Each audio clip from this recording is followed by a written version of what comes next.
आहे आणि बऱ्याचशा गोष्टी त्याच्यामध्ये आहेत. या सर्व गोष्टी फार महत्त्वपूर्ण आहेत, सिरियस आहेत आणि चांगल्या आहेत, ज्याच्याबद्दल आपण नेहमी विचार केला पाहिजे. परंतु ज्या विषयावर आज आपण जाणार आहोत तो विषय हा आहे स्पिरिच्युअल कॉम्प्रोमाइजेस किंवा आत्मिक समझोता ज्याला आपण म्हणतो, स्पिरिच्युअल कॉम्प्रोमाइजेस. आणि त्यासाठी आपल्याला जुन्या करारामध्ये जावं लागेल. निर्गमनचे पुस्तक आहे 3रा अध्यायामध्ये आणि त्याच्यामध्ये काही गोष्टी आपल्याला पाहायला मिळतील. पहिले निर्गमनचे पुस्तक आहे 3रा अध्याय आणि 8 वचन आपण यावेळेला वाचूया. की आपल्याला माहीत आहे की निर्गमनचे पुस्तक जे आहे हे इस्रायली लोक जेव्हा मिस्र देशामध्ये होते, गुलामगिरीमध्ये होते, राजाच्या त्रासामध्ये होते, तिथून त्यांची स्टोरी सुरू होते. मोशेच्या जन्मापासून स्टोरी सुरू होते आणि आपल्याला माहीत आहे की कशा प्रकारे परमेश्वराने इस्रायल लोकांना मिस्र देशातून बाहेर काढले. 3रा अध्यायामध्ये जेव्हा आपण येतो, निर्गम 3रा अध्याय, आणि त्यामध्ये मोशेला झालेले पाचारण आपण ऐकतो, वाचतो आणि परमेश्वर मोशेसोबत बऱ्याचशा गोष्टी करतो. आणि 8व्या वचनामध्ये जेव्हा आपण येतो तेव्हा परमेश्वर मोशेला एक प्रॉमिस करत आहे, एक प्रतिज्ञा करत आहे. ते आपण वाचूया. निर्गम 3रा अध्याय आणि 8 वचनामध्ये असं लिहिलेलं आहे की त्यास मिस्रांच्या हातातून सोडवावे आणि त्या देशातून चांगल्या व मोठ्या देशात दुधा मधाचे प्रवाह जेथे वाहत आहेत अशा देशात, म्हणजे कनानी, हित्ती, अमोरी, परेची, हिब्बी व यबुसी यांच्या देशात त्यास घेऊन जावे म्हणून मी उतरलो आहे. परमेश्वर मोशेला सांगत आहे की इस्रायली लोक हा त्रासात आहेत, दुःखात आहेत, ते मला आरोळी मारत आहे, मला हाका मारत आहे, कारण त्यांचा त्रास खूप वाढलेला आहे. म्हणून मी उतरून आलेलो आहे आणि आता मी त्यांना अशा देशात घेऊन जाईन जो देश चांगला आहे, मोठा आहे आणि ते दुधा मधाचे प्रवाह वाहत आहेत. आणि मग ही स्टोरी जेव्हा पुढे सरकते, मग मोशे जेव्हा राजासोबत बोलतो, हेरोदासोबत बोलतो, फारोसोबत जेव्हा बोलतो, तेव्हा आपल्याला माहित आहे की फारो नाही म्हणतो म्हणतो आहे की मी या लोकांना जाऊ देणार नाही. आणि मग 10 पिढ्या येतात. आपल्याला ती स्टोरी माहीत आहे की 10 पिढ्या येतात, पिढ्या येणं सुरू होतं आणि मग फारोचं मन बदलणं सुरू होतं. तर मग आपण 8व्या अध्यायामध्ये येऊया. रोमकरास पत्र 8 अध्याय आणि 28 वचन. काही वचन आपण वाचू. ते वचन वाचल्यानंतर मग आपण ज्या गोष्टी आपण शिकतो ते आपण पाहूया. 3:8 मध्ये आपण वाचलं की परमेश्वराने प्रॉमिस केला आहे की मी त्यांना चांगल्या देशामध्ये घेऊन जाईन. मग फारो नाही म्हणत आहे. मग 8व्या वचनामध्ये आपण येतो आणि 8 अध्याय आणि 28 वचन, निर्गम 8:28 मध्ये फारो बोलला, तुम्ही रानात जाऊन परमेश्वर तुमचा देव यास यज्ञ करावा यासाठी मी तुम्हाला जाऊ देतो, मात्र फार दूर जाऊ नका, माझ्यासाठी विनवणी करा. ठीक आहे, थोडं वचनांकडे लक्ष असू द्या.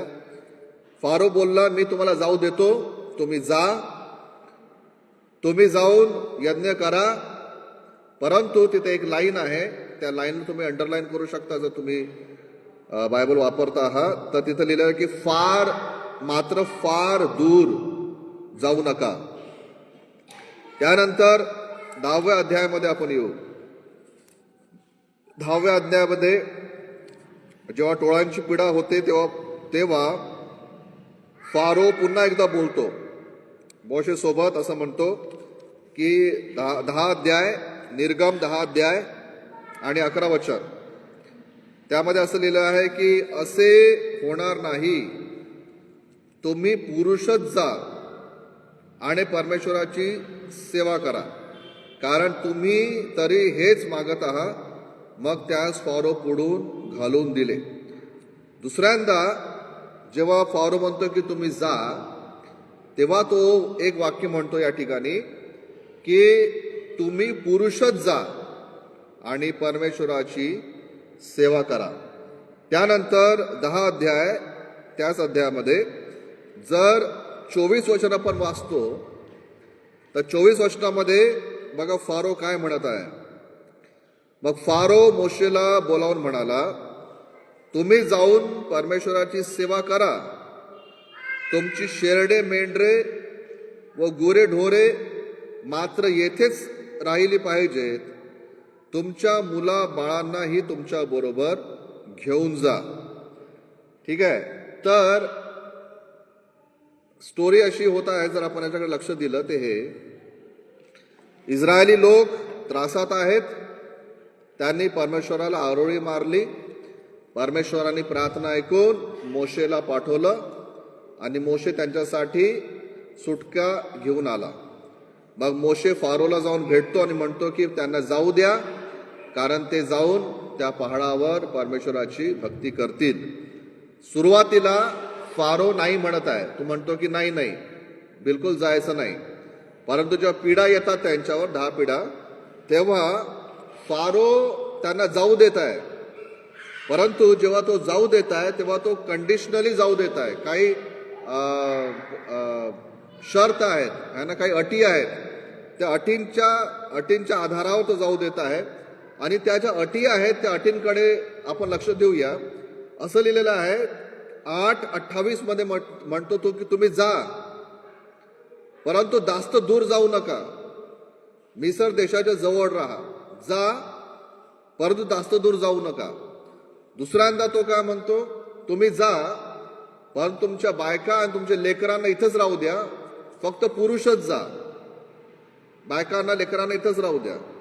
तिसरी गोष्ट तो काय म्हणतो की तुम्ही तुमच्या बायका तुमचे लेकरं जा, परंतु तुमचे गुरे ढोरे तुमची प्रॉपर्टी तुमचा पैसा इथंच राहू द्या. हे बाकीचं सामान इथं ठेवून तुम्ही जाऊन परमेश्वराची तुम्ही काय करा, जाऊन तुम्ही भक्ती करा. काय होत आहे या ठिकाणी? या ठिकाणी हे होत आहे की फारो जो आहे हा त्यांना सुटका तर देत आहे, किंवा हा तर म्हणत आहे की तुम्ही जा, तुम्ही परमेश्वराची भक्ती करा, तुम्ही परमेश्वराला तुम्ही यज्ञ अर्पण करा, सर्व करा, परंतु पूर्णपणे नका करू. कंडिशनल करा, है ना, कॉम्प्रोमाइज करून करा, पण जास्त दूर नका जाऊ. यज्ञ द्या, फक्त पुरुषच जा, फॅमिलीला नका घेऊन जाऊ. बरं, फॅमिलीला जर तुम्ही घेऊन जाता तर मग तुम्ही बाकीचे जे तुमचे मटेरियल्स आहेत, जे काय तुमचे वस्तू आहेत, जे काय तुमचे गोरेढोरे आहेत, ते सर्वांना इथंच राहू द्या. म्हणजे कसं ना कसं करून फारो इस्रायली लोकांसमोर ही अट ठेवत आहे की तुम्ही करायचं आहे, तुम्हाला परमेश्वराचा यज्ञ धन्यवाद द्यायचा आहे तर तो तुम्ही करा, परंतु तुम्ही कंप्लीट किंवा फुलफिल्ड किंवा परिपूर्ण अशा प्रकारचा तुम्ही यज्ञ करू नका. आणि म्हणून आजचा जो विषय आहे तो हा आहे की प्रियांनो, आपल्याला सैतानाची जी युक्ती आहे ती आपल्याला समजून घ्यायची आहे. ती म्हणजे ही की सैतान म्हणतो की तू कर, प्रार्थना कर, चर्चला जा, बायबल वाच, उपवास कर, सर्व कर, पण जास्त नको करू, लिमिटेड कर. सुरुवातीला तर तू नाहीच म्हणणार की नाही नाही नाही हे नको करू, या सर्व आत्मिक कार्य नको करू, या सर्व करायची काही गरज नाही. मग जेव्हा आपण म्हणतो की नाही मला करायचंच आहे, मला जायचंच आहे, मला करायचंच आहे, तो म्हणेल की ठीक आहे कर, प्रार्थना करायची आहे तुला कर, पण जास्त नको करू. 10 मिनिटच कर, 5 मिनिटच कर, काय तासन तास बसायची काही गरज नाहीये, जास्त करायची काही गरज नाहीये. तुला चर्चला जायचं आहे का, जा, महिन्यातून एकदा जा, जेव्हा प्रभुभोज होतं तेव्हा जा, दर रविवारी जायची गरज नाहीये. पण जर आपण म्हणतो की नाही मी दर रविवारी जाईन, तर ठीक आहे जा, पण वेळेवर नको जाऊ. 10 वाजताचा चर्च आहे, 10:30 पावणे 11ला आलं तरी चालेल, कारण तू चर्चलाच जात आहे, है ना. आपल्या चर्चची परिस्थिती तशी आहे का मला माहित नाही, पण बरेचसे लोक बऱ्याचशा मंडळीमध्ये जेव्हा बाळासाहेब आशीर्वाद देतात त्या ठिकाणी येतात, कारण त्यांना माहित आहे की जाऊ द्या सर्व, पण आशीर्वाद तर भेटत आहे. जा पण आशीर्वादच घेऊन ये. ठीक आहे. प्रार्थना घरी 10 मिनिट कर. बायबल वाचतो का? नाही मला बायबल वाचायचंच आहे. असं कर, कॅलेंडरवर जे वचन आहे ते वचन वाचून घे. पूर्ण बायबल उघडायची काही गरज नाही, स्टडी करायची काही गरज नाही, पॉइंट्स काढायची काही गरज नाही, थोडं कर. हे एक आत्मिक युक्ती आहे सैतानाची, जी आपल्याला समजून घ्यायची आहे की सैतान म्हणतो कर, पण जास्त नको करू, जास्त दूर नको जाऊ. आणि जर आपण असं म्हटलं की परिवारातला एकच व्यक्ती गेला तर काय हरकत आहे? चर्चमध्ये आमचं एक रिप्रेझेंटेटिव्ह पाठवून द्या. नवरा जाईल किंवा बायको जाईल किंवा लेकरं जाईल, बाकीचे लोक घरी राहतील. का? प्रभू आमच्या परिवारातला एक रिप्रेझेंटेटिव्ह आम्ही पाठवलेला आहे, त्याच्या हातून आमचे पण आशीर्वाद तू पाठवून दे. है ना? पण तसं आहे का? तसं नाही आहे. आपल्याला नेहमी एक गोष्ट लक्षात ठेवली पाहिजे की ठीक आहे, काही व्हॅलिड कारण असू शकतात, ते आपल्यालाच माहीत राहतात की ते कारण किती व्हॅलिड आहेत, की आम्ही का येऊ शकत नाही चर्चला, ते आपल्याला माहीत असतं. ते मान्य आहे, ते प्रभूही समजतो. परंतु आपण परमेश्वराला मूर्ख बनू शकत नाही की बायबल वाचू शकत असतानाही जर आपण बायबल वाचत नाही, प्रार्थना करू शकत असतानाही जर आपण प्रार्थना करत नाही, चर्चला येण्याची पूर्ण शक्ती आहे, बुद्धी आहे, सर्व काही असतानाही जर आपण चर्चला येत नाही, तर आपण प्रियांनो परमेश्वराला मूर्ख बनू शकत नाही. आपण असं म्हणू शकतो कदाचित आपण सैतानाच्या त्या ट्रॅपमध्ये आलेलो आहोत. फारो काय म्हणत आहे?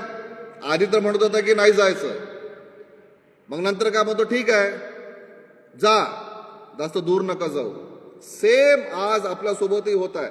म्हणून आज आपण हे वर्ष रविवारी भक्तीचं शेवटची भक्ती आहे आणि आज आपण हे क्लोज करणार आहे. नवीन वर्षाचं काय?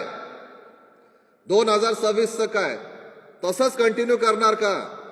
हा प्रश्न मी स्वतःला विचारेन. मी तुम्हाला नाही विचारणार, तुम्ही स्वतःला प्रश्न विचारा. 52 आठवड्यांपैकी किती आठवडे आपण चर्चमध्ये आलो? 365 दिवस एका वर्षाचे. त्याच्यामध्ये 52 आठवडे, 52 संडेज.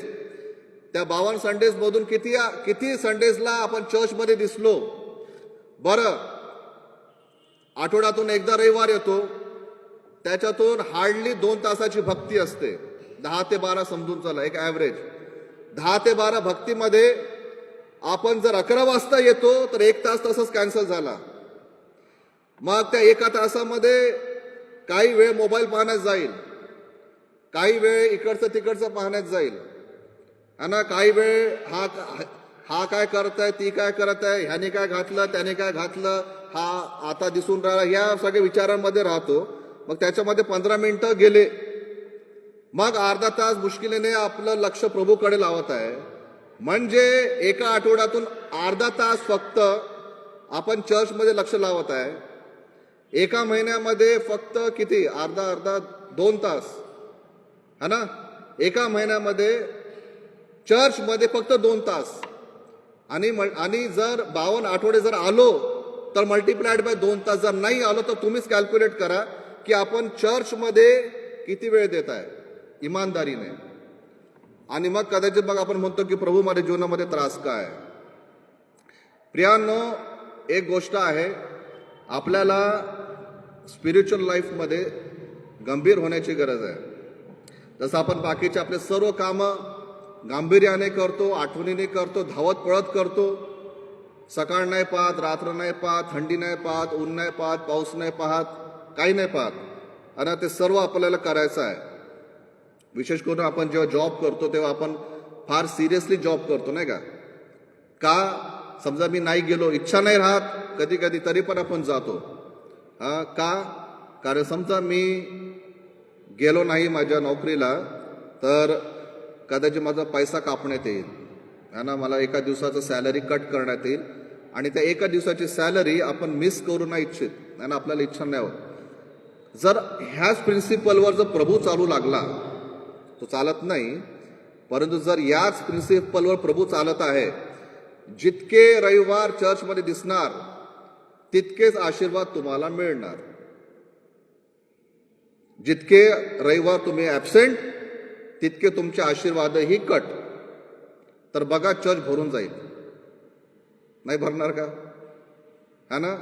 का? कारण आशीर्वाद पाहिजे. ही परमेश्वराची कृपा आहे की आताच आपण गीत गायला की योग्यता से भी बढ़कर. थोडंसं कठीण लाईन आहे ती, कठोर लाईन आहे. आपली योग्यता नसतानाही परमेश्वराने आपल्याला दिलेलं आहे आणि कृपेचं डेफिनेशनच ते आहे. ग्रेसचं डेफिनेशनच ते आहे की आपली योग्यता नसतानाही परमेश्वर आपल्याला देतो. आणि जर अजून एक शब्द कठोर जर त्याच्यामध्ये वापरला तर त्याच्यामध्ये असं होईल की आपली लायकी नसतानाही प्रभू देतो. आता इथं प्रभूची कृपा आहे ज्याच्यामुळे आपल्याला हे सगळं मिळालेलं आहे. परंतु प्रियांनो, बायबल हे पण सांगतं की आपण त्याच्या कृपेचा आदर केला पाहिजे. म्हणून शैतान, जग, शरीर या सगळ्या जगाच्या बाहेरच्या गोष्टी आपल्याला काय म्हणतील? तू ख्रिश्चन आहेस, व्हेरी गुड. पहिल्यांदा कदाचित तो हे म्हणेल की तुला काही प्रभूमध्ये काही वाढायची गरज नाही आहे. पण जर आपण म्हणतो की नाही मला जायचंच आहे, मला प्रार्थना करायचीच आहे, मला बायबल वाचायचंच आहे, तर तो म्हणेल की करा, ठीक आहे, पण जास्त नका करू. जास्त इन्व्हॉल्व्ह होण्याची काही गरज नाही. चर्चमध्ये फक्त जा, बसा आणि वापस आणि आपल्या कामाला लागा.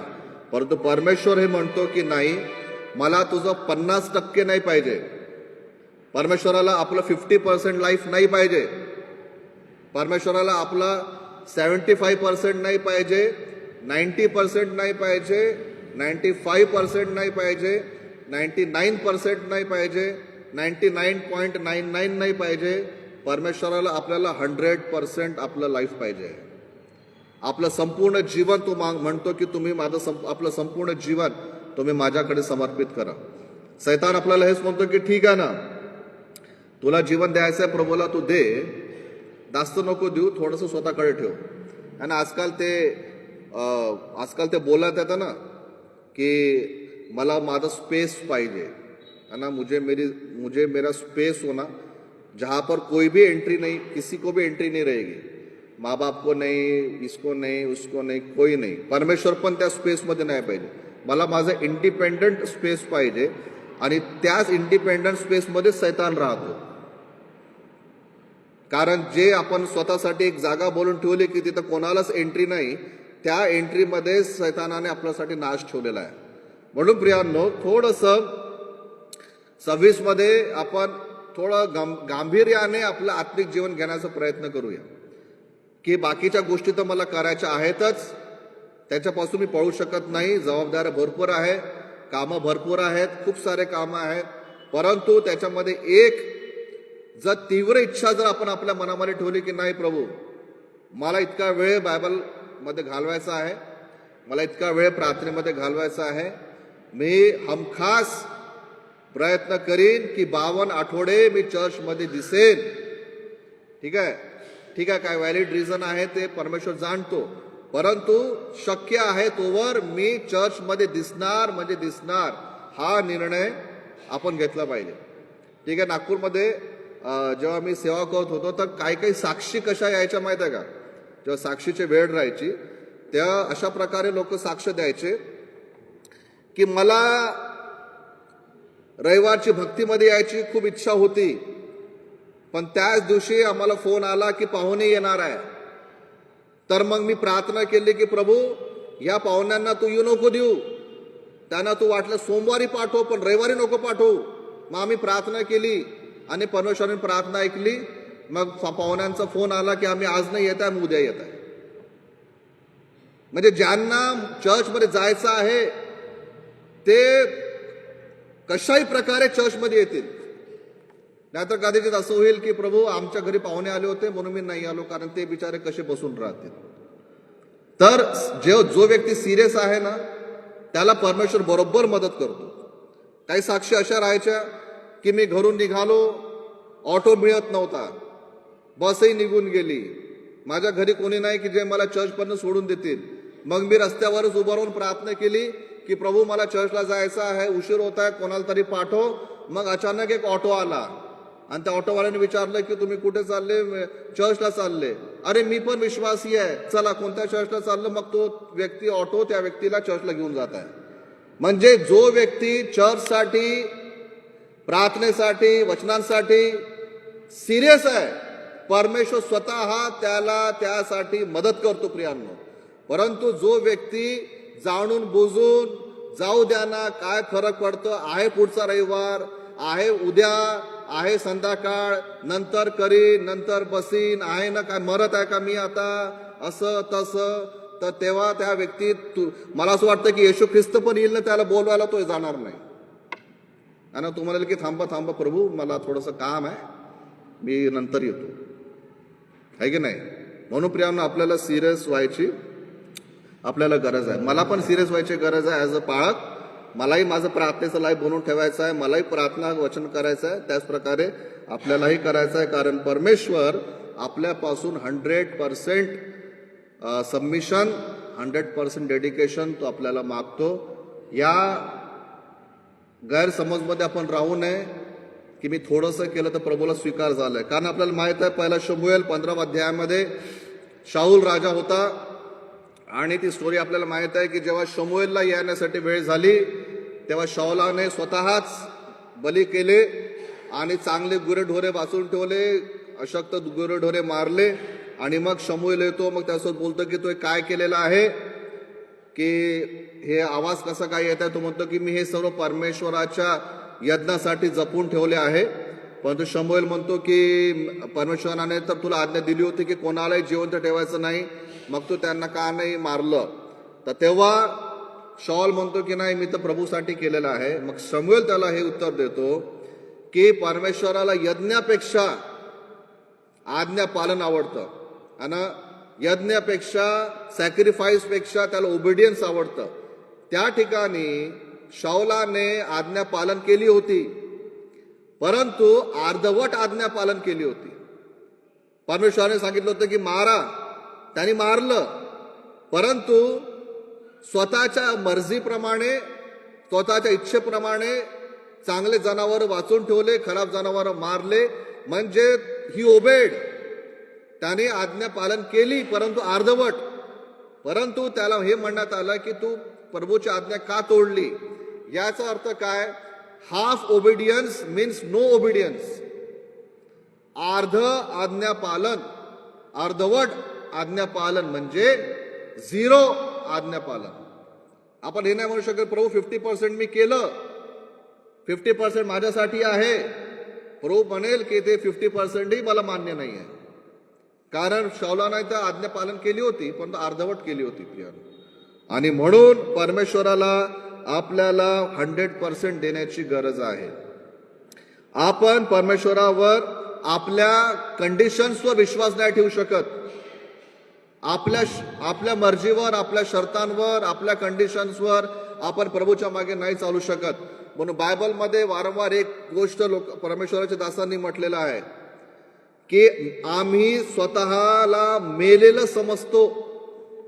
पॉल म्हणतो गलतीकारस पत्र 2:20 की आय एम डेड, मी मेलो आहे, मी आता जिवंत नाही, आज मी पॉल इज डेड, तो म्हणतो गलतीकारस पत्र. मग 5 अध्यायामध्ये मग तो हे म्हणतो की जे ख्रिस्ताचे आहेत त्यांनी स्वतःला क्रूस खांबावर टांगलेला आहे. ख्रिस्ती व्यक्ती जो आहे तो he is actually a dead person to the world and to the flesh. एक ख्रिस्ती व्यक्ती जो असतो तो जगासाठी, स्वतःसाठी आणि संपूर्ण मानवी गोष्टींसाठी तो मेलेला आहे. योहानकृत शुभवर्तमानामध्ये येशू ख्रिस्त म्हणते की जोपर्यंत गव्हाचा दाना मरत नाही तोपर्यंत तो फळ देऊ शकत नाही. आणि म्हणून प्रियांनो हा एक वेगळा टॉपिक आहे, नंतर कधीतरी आपण घेऊ की एक स्पिरिच्युअल पोझिशन ख्रिस्ती व्यक्तीची काय माहित आहे का. तो व्यक्ती स्वतःसाठी, जगासाठी मेलेला आहे, तो काहीच नाही. पॉल स्वतःसाठी काय म्हणतो पॉल, तो हे म्हणतो की मी येशू ख्रिस्ताचा मी सर्वंट आहे, स्लेव आहे, गुलाम आहे. आणि इंग्लिश बायबलमध्ये चांगला शब्द आहे बॉन्ड सर्वंट, बंधुआ मजदूर हूं मैं गुलाम हूं. ख्रिस्तासाठी तो म्हणतो, मी जिवंत नाही, या प्रकारे पॉल म्हणतो प्रियानो. म्हणून या वर्षामध्ये 2025 आज शेवटचा दिवस आहे, आज शेवटचा रविवार आहे. म्हणून आपण ही प्रार्थना करूया की परमेश्वर पिता, या वर्षामध्ये जेव्हा हे वर्ष संपेल तेव्हा मीही स्वतःसाठी मरणार आहे. I will die to myself. माझ्या इच्छा, माझं मी, मैं मेरे लिए, है ना, यासाठी मी मरणार आहे. आणि माहिती आहे का, बरेचदा आपण का दुःखी आहोत, आपल्या दुःखाचं कारण काय माहित आहे का? आपण म्हणतो ना, मी फार दुःखी आहे, मी असं आहे, मी तसं आहे. आपल्या दुःखाचं कारण हे आहे का की आपण स्वतःला प्रभूसाठी मारलेलं नाही आहे. आपल्या इच्छा अजूनही जागृत आहे, आपले विचार अजूनही जागृत आहे. माझ्यासोबत असं होत आहे, मी असं आहे, मला हे मिळायला पाहिजे होतं, मला ते मिळायला पाहिजे होतं, मी असल्या कारणामुळे जर आपण दुःखी आहोत. पण जर आपण हे म्हणतो की नाही प्रभू, मी स्वतःसाठी नाही, मी तुझ्यासाठी जगत आहे, तर त्यावेळेला आपल्या जीवनातले बरेचसे दुःख तसेच संपून जातील. म्हणून प्रियांनो, परमेश्वर हे म्हणतो की आपल्याला आपलं जीवन पूर्णपणे परमेश्वराला समर्पित करायचं आहे. आणि बऱ्याच वर्षाआधी मी एक स्टोरी वाचली होती. ती स्टोरी अशी होती की एकदा एका व्यक्तीने आपलं घर विकलं त्याने. आणि ज्या व्यक्तीला त्याने घर विकलं त्याला तो व्यक्ती हे म्हणाला की भाऊ, मी हे घर विकत तर आहे, परंतु या घरामध्ये माझा जीव अडकलेला आहे, कारण फार मेहनतीने, फार कष्टाने मी हे घर बांधलेलं आहे. म्हणून फक्त एक काम करा की या रूममध्ये एक खिळा आहे, तो खिळा फक्त माझ्या नावाचा राहू द्या, है ना, म्हणजे माझी एक आठवण म्हणून. घर तर संपूर्णपणे तुमचं आहे, परंतु जो खिळा आहे तो फक्त माझा, है ना, म्हणजे माझा काहीतरी त्याच्यामध्ये अफेक्शन राहील म्हणून. तर तो नवीन मालक म्हणतो की ठीक आहे, घर तर माझं आहे, त्या रूममधला खिळा तुमचा.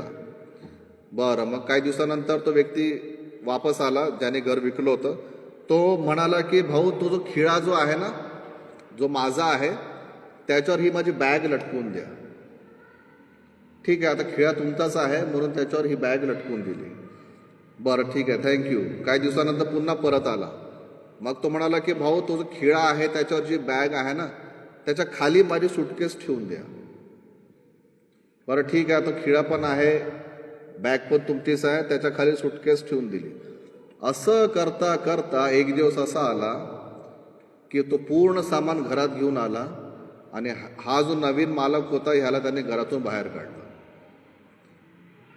काय सांगत आहे ती स्टोरी ही, की जर आपण आपल्या जीवनामध्ये एक पॉइंट जरी आपण सैतानासाठी ठेवलं, एक पॉइंट, एक भाग, एक जागा, एक विचार, एक सवय, एक नातं, काहीतरी एक जरी आपण सैतानासाठी ठेवलं, तर त्या एका पॉइंटला धरून सैतान पूर्णपणे आपल्याला कॅप्चर करू शकतो.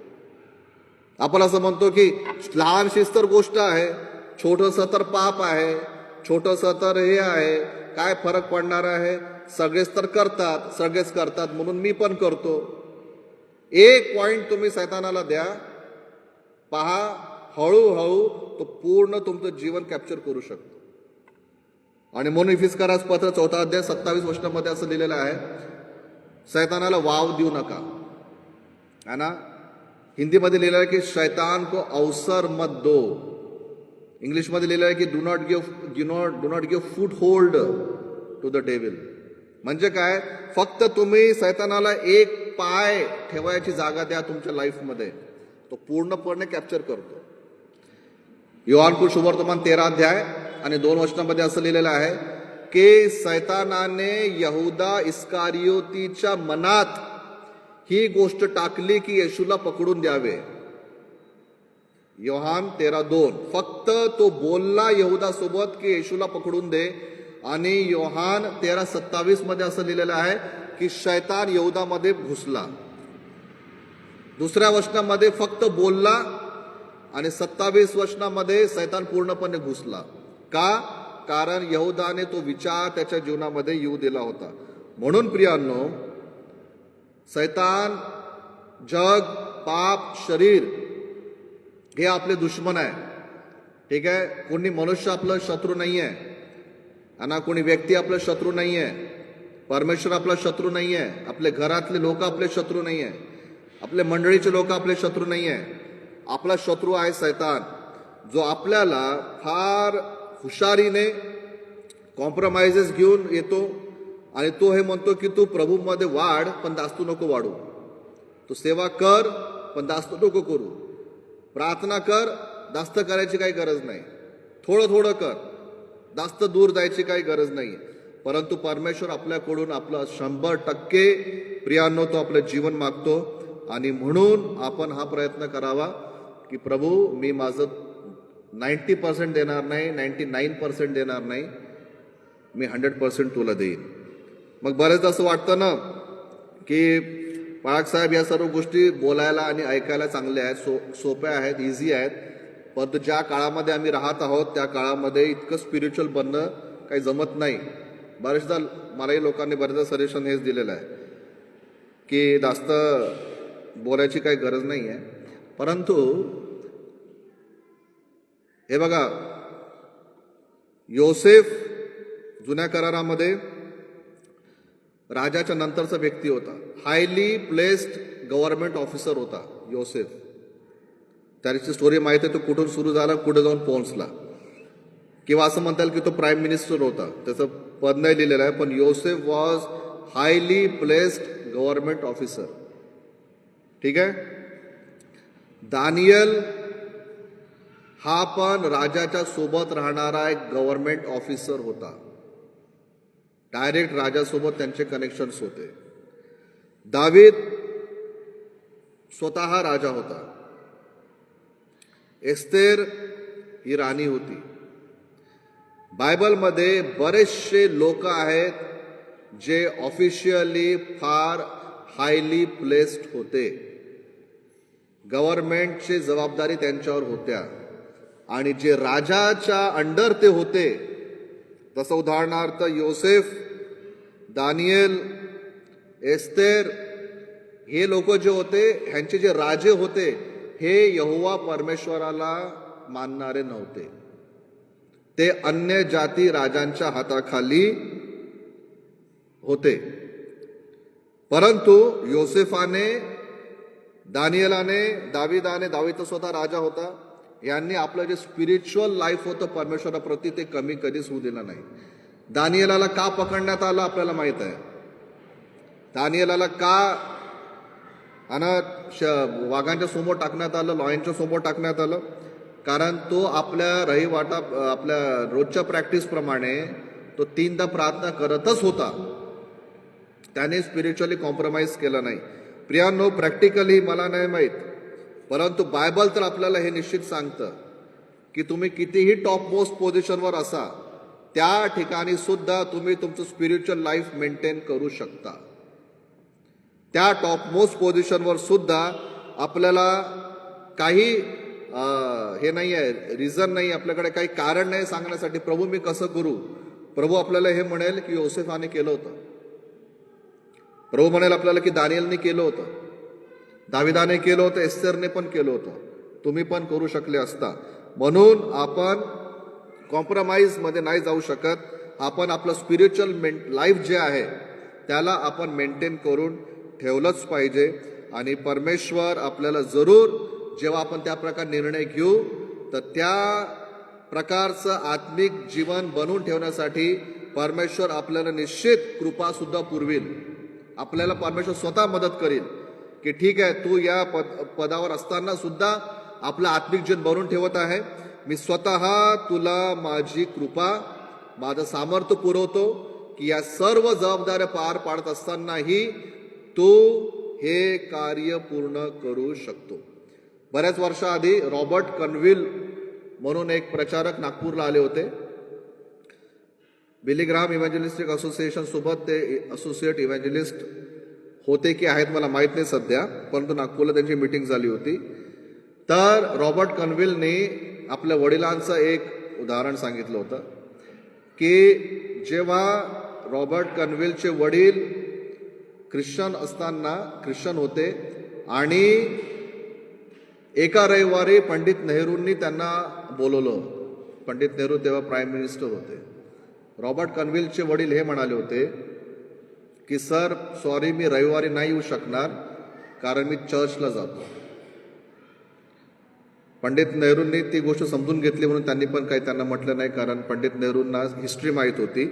त्यांनी म्हटलं की सर सॉरी मी नाही येऊ शकत, आज रविवार आहे, मला चर्चला जायचं आहे, आपण नंतर कधीतरी भेटू शकतो. प्रियांनो, सांगण्याचा उद्देश असा की आपण जर निर्णय घेतला 2026 मध्ये की परमेश्वर मी चर्च प्रती,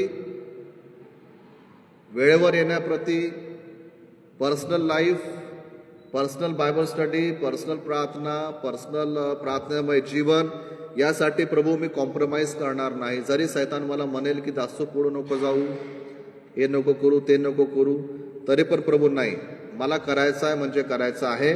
तर प्रभू निश्चितरित्या आपल्याला कृपा पुरवेल आणि आपल्याला मदतही करेल की आपण आपलं स्पिरिच्युअल लाईफला त्या प्रकारे आपण बनवून ठेवू शकतो. प्रार्थना करूया, आपण आपल्या जागेवर उभं राहूया आणि आजचा या शेवटच्या रविवारी एक गोष्ट आपण निर्णय घेऊ की प्रभू काही दिवसांमध्ये मी नवीन वर्षामध्ये जाणार आहे. तुम्हाला मदत कर की मी 2026 या वर्षामध्ये पूर्ण इमानदारीने, पूर्ण शक्तीने मी माझं वैयक्तिक आध्यात्मिक जीवन टिकवून ठेवेन. मी माझ्या चर्च बद्दल हे 52 रविवार बद्दल, येणारे 52 रविवार मी इमानदार राहील. जरी मला जग म्हणेल, माझं शरीर म्हणेल, लोक म्हणतील की कर, पण जास्त पुढे जायची गरज नाहीये. कर, पण जास्त तुला आत्मिक होण्याची गरज नाहीये. तर मी हे म्हणेल की नाही, मला माझं 100% मला परमेश्वराला द्यायचं आहे. प्रियांनो, आपण आपलं समर्पण प्रभूला करू, कारण परमेश्वर अशाच आराधना करणाऱ्यांना तो शोधत आहे. योहान 4:24 म्हणतो की परमेश्वर आत्मा आहे आणि तो अशा लोकांना शोधत आहेत जे त्याची आराधना, जे त्याची भक्ती आत्म्याने आणि खरेपणाने करतील. आपण त्यातले आहोत का? फक्त भक्ती करणारे नाही, पण आत्म्याने आणि सत्याने भक्ती करणारे आपण होऊया. देवबाप, आमची प्रार्थना आहे प्रभू, स्पिरिच्युअल कॉम्प्रोमाइजेसचे आवाज रोज आमच्या कानावर येत असतात. रोज आम्हाला हे सांगण्यात येतं की प्रभूकडे जाण्याची गरज नाही, आणि जर जायचं आहे तर जास्त जवळ जायची गरज नाही. प्रभू, आज आमची प्रार्थना आहे प्रभू की आम्ही हे म्हणावं की मी जाणार, मी प्रभूकडे जाणार, अर्ध्या मनाने नाही, परंतु मी पूर्ण मनाने, संपूर्ण अंतःकरणाने 100% घेऊन मी माझ्या प्रभूकडे जाणार. मग ते घरी असो किंवा चर्चमध्ये असो. 10 वाजता मी चर्चमध्ये राहू इच्छितो प्रभू. हे समर्पण तुम्हाला दे, तुम्हाला सहायता कर, मला कृपा पुरेव. धन्यवाद देतो पिता परमेश्वर, आणि तारणारा प्रभू येशू ख्रिस्त आमचं प्रियाच्या प्रियाने गोड नावाने मागतो म्हणून तो आहे. आमेन, आमेन. हे आमच्या स्वर्गातील बापा, तुझे नाव पवित्र मानले जाओ, तुझे राज्य येऊ, जसे स्वर्गात तसे पृथ्वीवरही तुझ्या इच्छेप्रमाणे हो. आमची रोजची भाकर आज आम्हास दे, जसे आम्ही आपल्या ऋणास ऋण सोडिले तसेच तू आमची ऋणी आम्हास सोड, आणि आम्हास परीक्षेत आणू नकोस, तर आम्हास वाईटापासून सोडी, कारण की राज्य, सामर्थ्य आणि गौरव ही सर्व काळ तुझीच आहेत. आमेन. आता प्रभू येशू ख्रिस्ताची कृपा, परमेश्वराची प्रीती आणि पवित्र आत्म्याची सहभागिता तुम्हा सर्वांसह असो. आमेन, आमेन. सुमंद्य